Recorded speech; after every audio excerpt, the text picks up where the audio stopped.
A true story. The story of a man who started with nothing and created a name the whole world respects.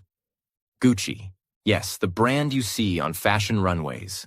The brand worn by celebrities, kings, queens, and millionaires. But what if I told you that the man behind this billion-dollar brand once worked as a hotel porter? He opened doors. He carried luggage. He stood near staircases with a uniform. He was just a boy with a dream. And today, I'm going to tell you how that boy became a legend. Watch till the end, and you will not only learn English. You will learn about life, business, struggle, and courage. You will discover how a vision can survive even betrayal and family war. Every word in this story is spoken slowly, clearly, and simply, so you can listen, learn, and grow with every second. So now, let's begin. Part 1. The Hotel Boy. Let me take you back to the year 1881. A baby boy was born in Florence, Italy. His name was Guccio Gucci. His family was not rich. They lived a simple life. His father, Gabriello Gucci, was a leather craftsman. He made small items with his hands: belts, saddles, bags. He worked hard, but the family didn't earn much. Times were tough. Guccio was a quiet boy. He didn't have many toys. He didn't wear new clothes. But he had something many children didn't have: curiosity. He looked around and thought, why are some people rich? Why do some people dress so well? What makes them different? He didn't say these questions out loud, but he watched. He listened. He observed. At a young age, maybe around 17 or 18, Guccio decided to leave Italy. He was looking for work, a better future, and something exciting. He went to London, the capital of England. And there, his life started to change. He found a job at the Savoy Hotel, one of the most luxurious hotels in all of London. But he was not a guest. He was a porter. A porter is someone who helps guests carry bags, open doors, and sometimes clean or serve quietly. Guccio wore a uniform and stood straight near the hotel entrance, waiting for guests. Now listen carefully. This is the turning point. Most porters just do their job and go home. But Guccio, he watched. He observed every small detail of the rich people who walked into that hotel. He saw the way they dressed. He noticed their shoes, their coats, their leather bags. And that's when he had a thought. These people carry bags that show their class. Their style is not just fashion, it's status. What if I could make something like that? What if I could bring Italian craftsmanship into luxury fashion? That thought stayed in his mind. And the magic of Gucci was born in silence, in his mind, while he was still wearing a hotel uniform. For years, Guccio continued working. He didn't jump into business right away. He studied, not from books, but from people. He watched how the guests talked, how they held their bags, what they liked, what they hated. He understood rich people, how they think, how they shop, what makes them feel powerful. He was learning luxury just by watching it from the side. And during all this time, he never forgot his roots. He remembered his father's small leather workshop back in Florence. And one day, he decided to go back. Guccio returned to Florence in the early 1900s. By now, he was a man with a plan. He was around 39 years old when he finally opened a small leather goods shop in 1921. He called it Gucci. At first, it was not a fashion brand. He sold high-quality leather bags, inspired by the ones he had seen in the hotel. His goal was simple: bring luxury and style to Italy using local craftsmanship. But it wasn't easy. He didn't have a lot of money. He worked every day, long hours, with his hands, designing, stitching, selling. But slowly, people noticed. His leather bags were beautiful, strong, and stylish. They had class. They had elegance. And soon, the name Gucci became famous in Florence. People didn't just say, "I need a bag." They said, "I want a Gucci." And that, my friend, is the beginning of a fashion empire. Part 2. The Rise of Gucci. But while the bags were elegant, while the craftsmanship was flawless, the road to success was not easy. Guccio wasn't just fighting against other brands. He was also fighting against his own family's expectations. You see, Guccio wasn't just creating a business. He was creating a legacy, and legacies come with challenges. One of those challenges was his own sons. By the late 1930s, Guccio had built his name and reputation. His bags were now sought after by royalty, movie stars, and business tycoons. Gucci's name was starting to shine, but the real power and transformation would come with the entry of his sons. Guccio had 3 sons. Aldo, the oldest, who was driven, confident, and often a bit forceful in his decisions. Vasco, the second son, who was quieter and less involved in business. Rodrigo, the youngest, who, at first, was not interested in the business at all. But Guccio was not just creating a business empire. He was creating a battle for control. As his brand grew, his sons wanted to have their say in how the company would be run. It was clear that the time would soon come when Guccio's sons would fight for power, each believing that their vision for Gucci was the right one. But before that, the brand had to grow. And it would grow because Aldo, the eldest son, was determined to take Gucci to new heights. In the 1950s, Aldo made a bold move. He decided to take Gucci from a small, Florence-based brand and turn it into a global empire. He set his sights on America, a country that was quickly becoming the center of the fashion world. Why America? Because America, with its growing wealth and glamorous lifestyle, was the perfect place for Gucci's leather bags, shoes, and accessories. Americans loved luxury. They loved status symbols. And Gucci was about to become one of the most powerful status symbols of all time. But Aldo faced an enormous challenge. He had to make Gucci more than just a high-quality product. He had to make it a cultural phenomenon. So he focused on advertising, marketing, and creating a story that would make people want Gucci products. Aldo's genius was in making Gucci a lifestyle. He didn't just sell products. He sold a dream. The idea that when you wore Gucci, you were not just wealthy, you were also part of a select group of elite individuals. Gucci became a symbol of sophistication, class, and world-class taste.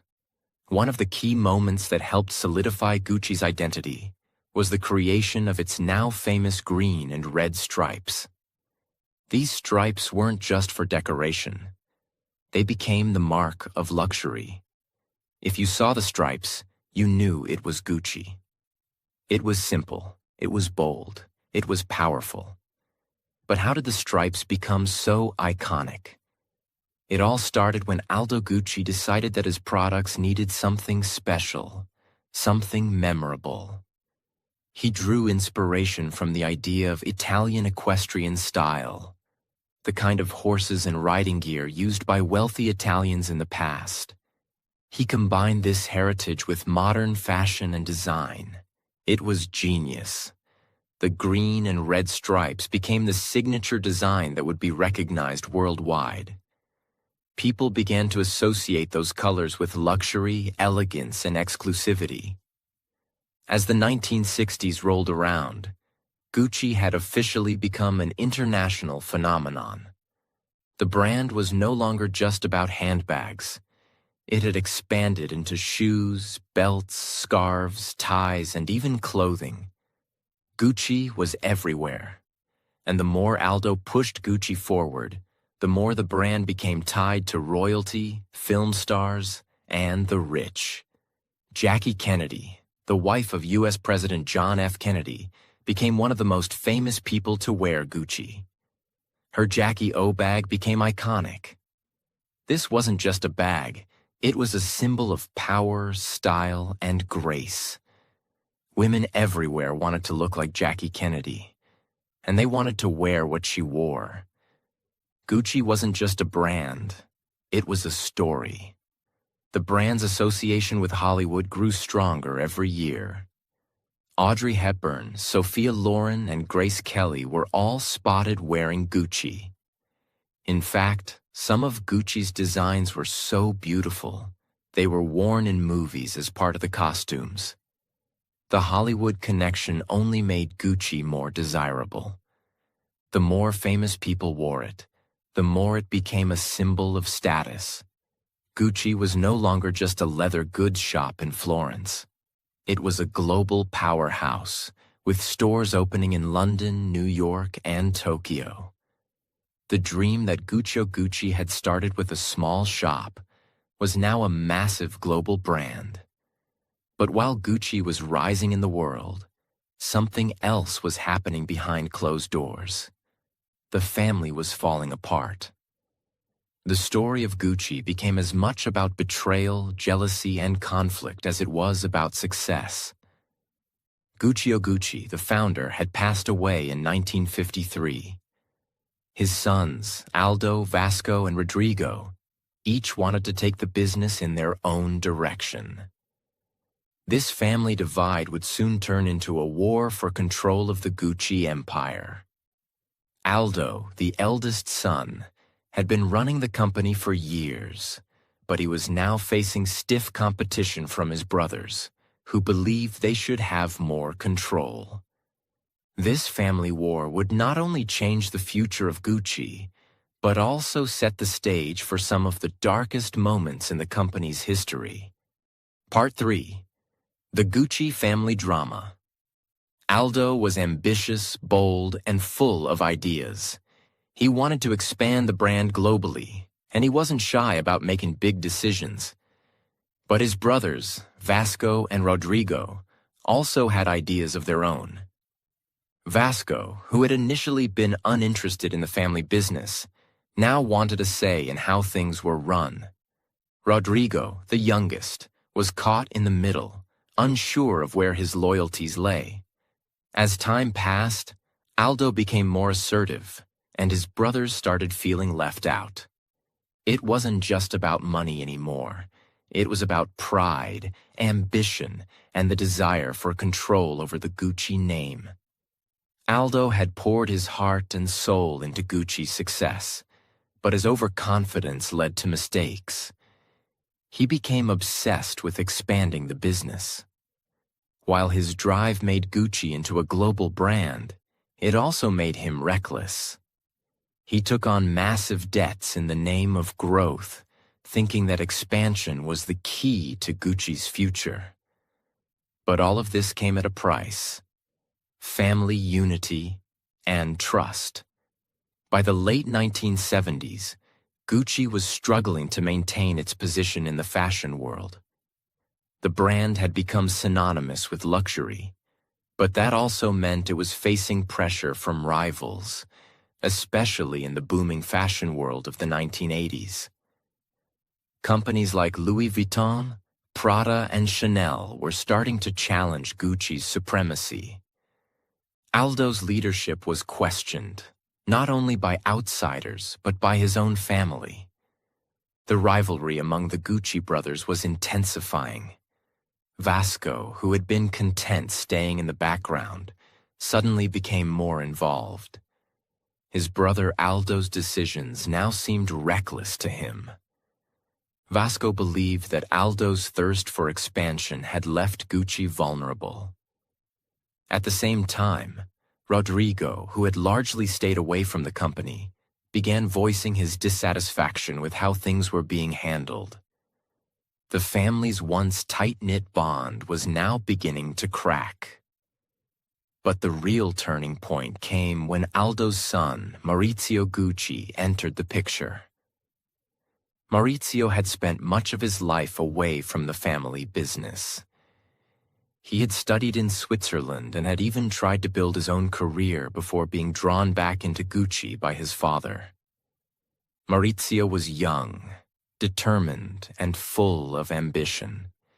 He wanted more. He wanted to take Gucci to the next level, but in his own way. The tension between him and his uncle Aldo began to rise. Maurizio had ideas that didn't align with Aldo's vision. Aldo's push for expansion and his focus on profit seemed too risky to Maurizio. He believed Gucci needed innovation to survive, not just expansion. Maurizio's arrival in the Gucci business was a pivotal moment.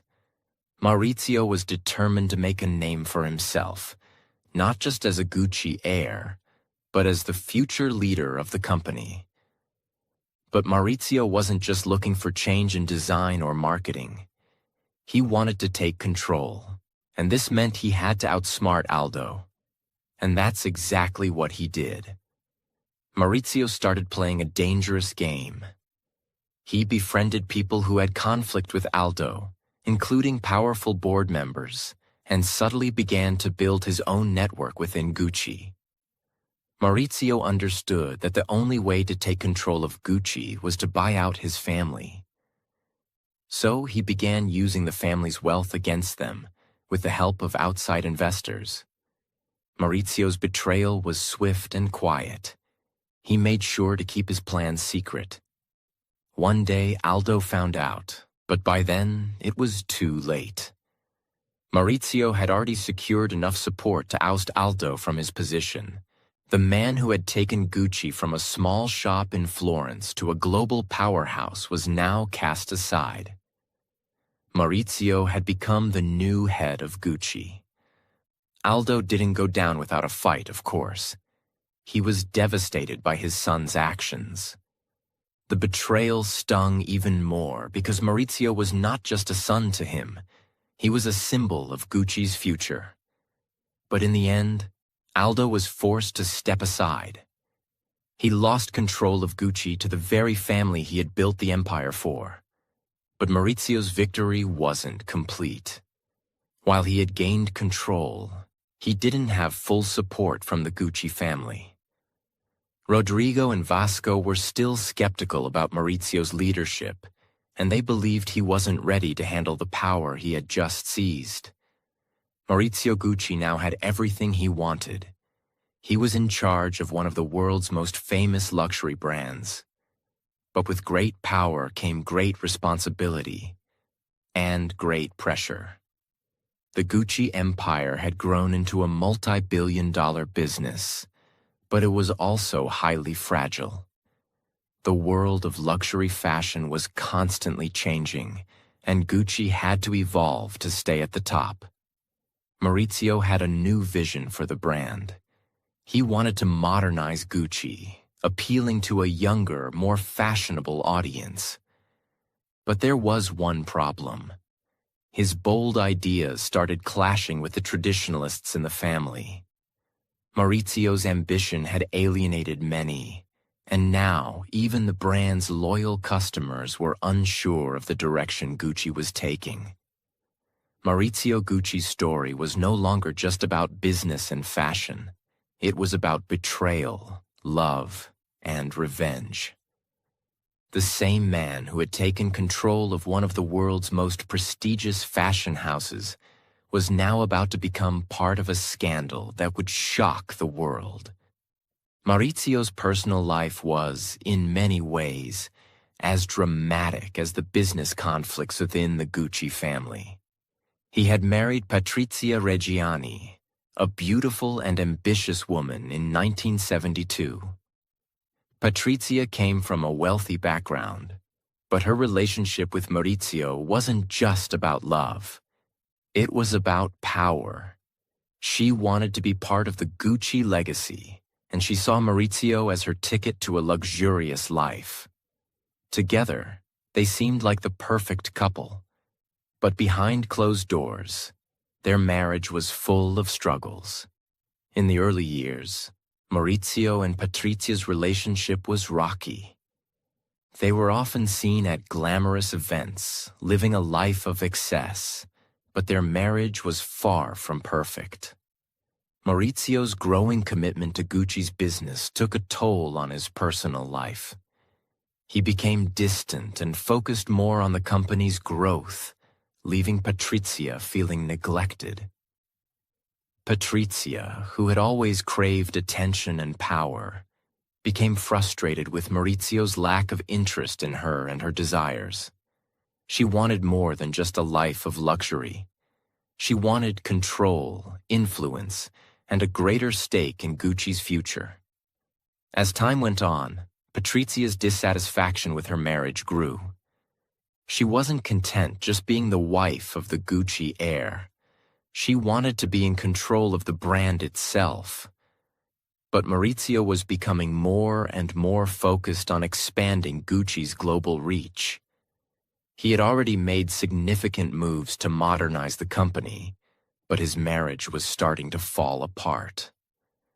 By the early 1980s, Maurizio had completely distanced himself from Patrizia. Their divorce became inevitable. What followed was one of the most public and bitter divorces in history. Patrizia felt humiliated and betrayed, and she wasn't going to let Maurizio get away without paying the price. The separation left her emotionally shattered, but also with a deep sense of anger and resentment toward her ex-husband. Maurizio, on the other hand, seemed cold and uninterested in fixing their broken relationship.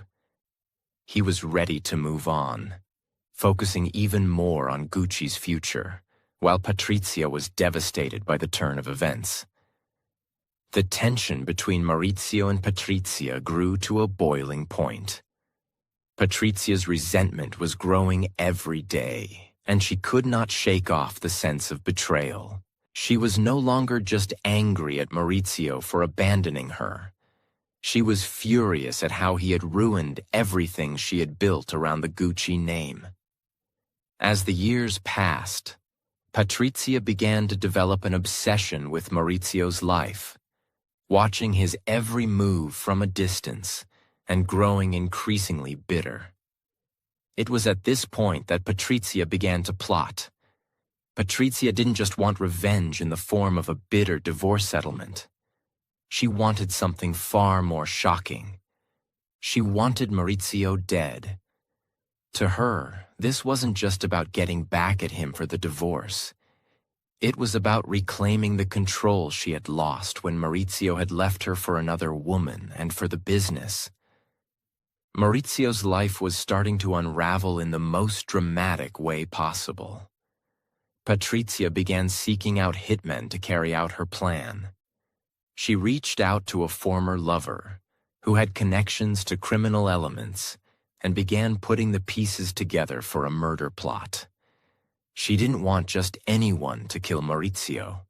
She wanted someone who could do it in a way that seemed like an accident or a random crime. She carefully chose the date and location, planning to carry out the murder in the most shocking way possible. On March 27, 1995, Maurizio Gucci was walking into his office at Gucci's Milan headquarters. It was a typical day, and Maurizio had no idea what was about to happen. As he approached the entrance of his office building, a gunshot rang out, striking him in the back. Maurizio fell to the ground, unable to defend himself. His death was swift. He was shot 3 times, each shot hitting him in critical areas. The assassin, a man named Antonio De Santis, had been hired by Patrizia. He was paid to kill Maurizio as part of the elaborate scheme that Patrizia had masterminded. She wanted him dead, not just for personal revenge, but to make a statement. To remind Maurizio that he could not walk away from their past without consequences. As Maurizio lay dying on the cold marble floor, he must have thought about the family business he had fought so hard to build. He had made a name for himself in the fashion world, but now his life had come to a tragic and violent end. Patrizia, who had orchestrated the murder, was now free from Maurizio's shadow. But her actions would soon lead to a far more dramatic downfall. The murder of Maurizio Gucci was a sensational crime that immediately captured the attention of the media. The fashion world, which had been watching Gucci's dramatic changes, was now in shock. How could such a powerful and successful man die in such a violent and brutal manner? The investigation into Maurizio's murder was swift, and it didn't take long for the police to uncover the shocking truth. Patrizia Reggiani, Maurizio's ex-wife, was arrested and charged with conspiracy to murder. The evidence was overwhelming, and it became clear that she had been the mastermind behind the plot. Patrizia had planned the murder carefully, using her wealth and influence to arrange everything, from the hitmen to the logistics. She had been driven by jealousy, revenge, and a twisted sense of power. Patrizia's arrest stunned the world. She had been the woman behind the glamorous Gucci image, but now she was the face of a tragedy. The once promising future of Gucci was now overshadowed by the dark legacy of a family torn apart by betrayal, murder, and revenge. After Maurizio's death, the Gucci brand had to deal with a storm of controversy. The family squabbles, the divorce, and the murder that had unfolded so publicly had left a scar on Gucci's reputation. Many believed that the company would crumble under the weight of this scandal, but in reality, Gucci's spirit was too strong to be destroyed by the tragic events of the past. At the time of Maurizio's death, the Gucci brand was a bit stagnant. There were many challenges facing the company: internal conflict, lack of direction, and an increasingly competitive luxury market. Gucci's traditional image was beginning to feel outdated, and the luxury industry was changing. So, the Gucci family was at a crossroads. Would they continue on the same path, or would they take a bold risk and reinvent the brand entirely?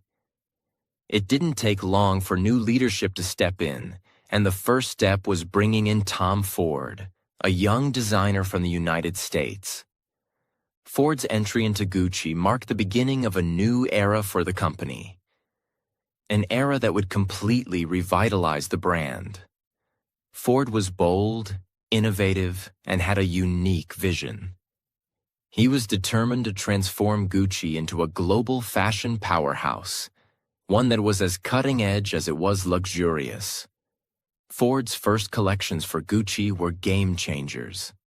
His designs were edgy, modern, and sensual, and they resonated with a younger, more fashion-forward audience.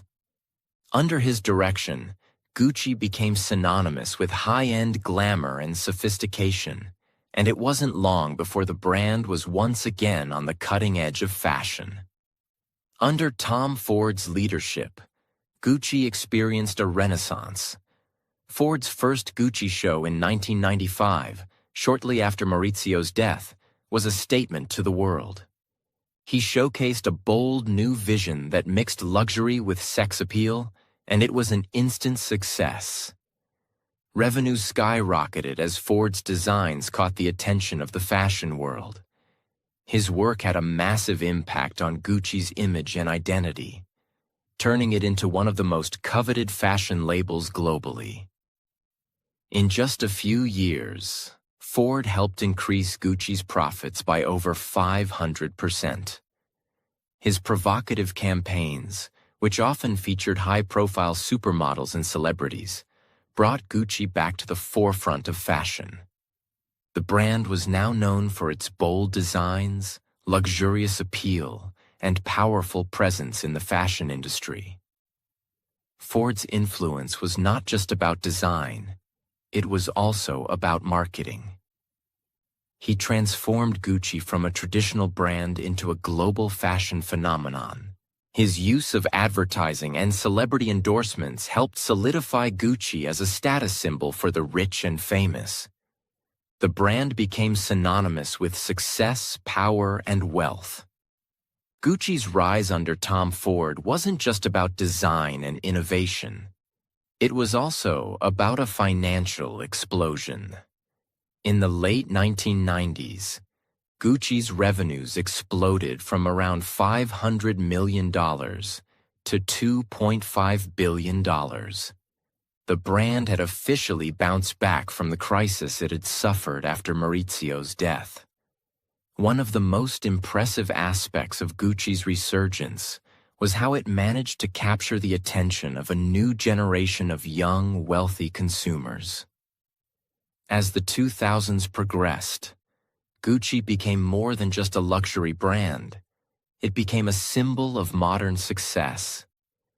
Celebrities, musicians, actors, and athletes all wore Gucci, and it became an essential part of the fashion elite's wardrobe.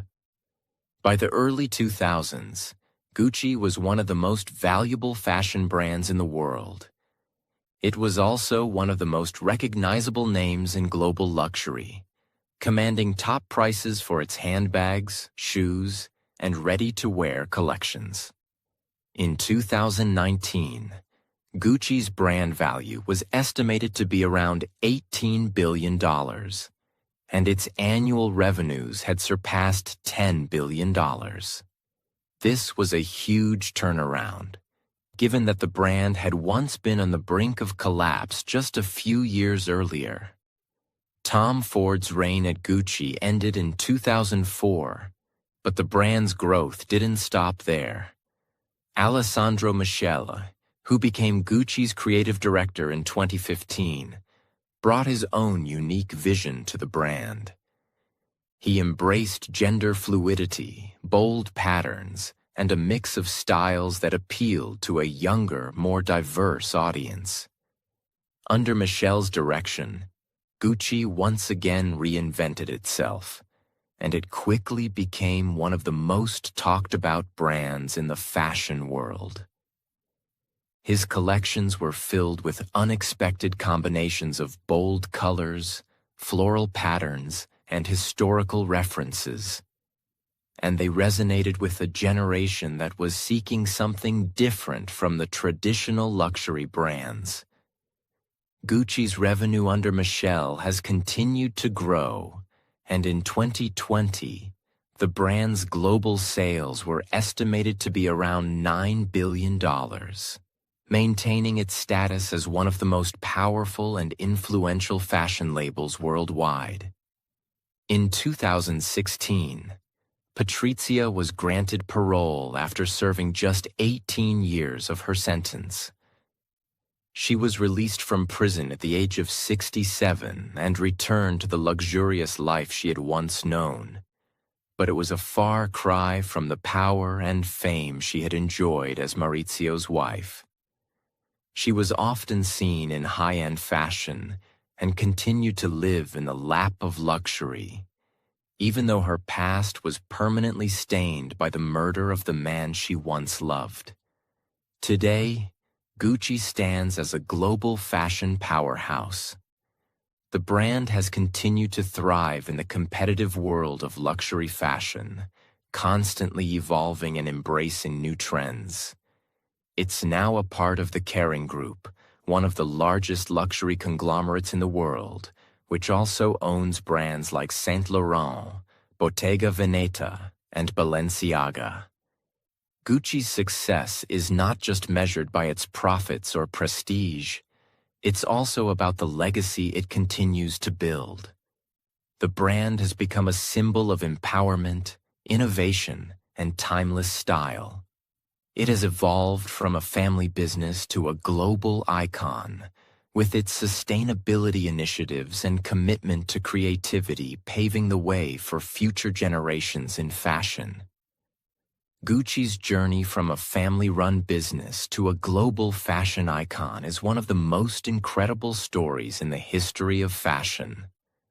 Despite the tragedy that struck the Gucci family, the brand's ability to reinvent itself and adapt to new times is what has made it an enduring symbol of luxury, creativity, and success. Maurizio Gucci's death, Patrizia Reggiani's obsession, and the murder that shocked the world are all part of the larger story of Gucci. A story of triumph and tragedy, betrayal and success, and a brand that refuses to die. It serves as a powerful reminder that even in the face of great loss, something new and extraordinary can emerge. The legacy of Gucci will continue to inspire fashion lovers, entrepreneurs, and dreamers all over the world for years to come. And while the family's story may have been full of scandal, betrayal, and tragedy, it ultimately showcases the resilience of the Gucci name and the power of reinvention.